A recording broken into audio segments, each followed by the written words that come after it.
वक्त है market at 3 का और हम मेरे सहयोगी गौरव अब हमारे साथ जुड़ चुके हैं जो बताएंगे खबरों के दम पर कहां पर आज एक्शन दिखा है। गौरव बताएं। जी हाँ, तो आज खबरों के दम पे अगर एक्शन की बात करें तो सबसे पहले बात करते हैं नाल्को की।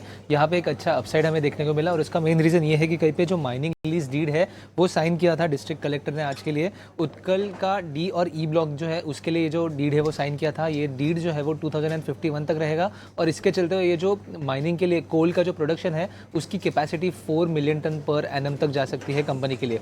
इसके अलावा बात करते हैं इंटरग्लोब एविएशन की। यहाँ पे भी एक तेज़ी देखने को मिली थी और इसका मेन रीज़न ये है कि कंपनी ने कहीं पे कहा है कि कहीं पे कंपनी जो है वो इंटरिम सोल्यूशन पे काम कर रही है, जिसके चलते जो लॉन्ग रूट्स है उस पे उनकी जो सुविधाएं है वो जल्दी ही चालू करने वाली है। इसके अलावा बात करते हैं सूर्य रोशनी की। यहाँ पे हमने देखा इस स्टॉक में अपसाइड देखने को मिला था और इसका मेन रीज़न ये है कि कहीं पे जो बोनस इशू होने वाला है उसका रिकॉर्ड डेट आया है 1 जनवरी जो है वो उसका रिकॉर्ड डेट होगा और इस बोनस के चलते हुए 1:1 के रेशियो में शेयर होल्डर्स को बोनस मिलने वाला है।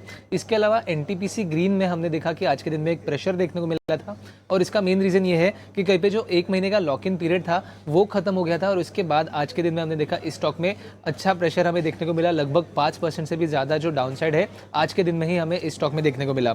आखिर में बात करते हैं रेमंड लाइफस्टाइल की। यहाँ पे मोतीलाल ओसवाल ने कहीं पे बाय रेटिंग बरकरार रखते हुए टारगेट प्राइस जो है वो 3,000 रुपये का दिया था। उनका मानना यह है कि आगे जाके कंपनी का जो ईपीएस है वो 9 to 11% से बढ़ सकता है और इसी के बाद हमने देखा कि स्टॉक में भी एक अच्छी तेज़ी देखने को मिली थी।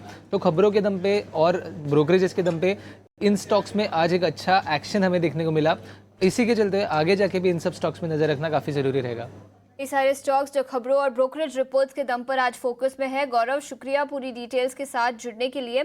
इस बीच शरद ने अभी अभी कुछ स्टॉक्स का नाम लिया जहां पर सबसे ज्यादा तेजी 2024 में दिखाई दे सकती है और विवेक ये सवाल आपके लिए है। 5 निफ्टी 50 के स्टॉक्स जहां पर नजरिया काफी पॉजिटिव है।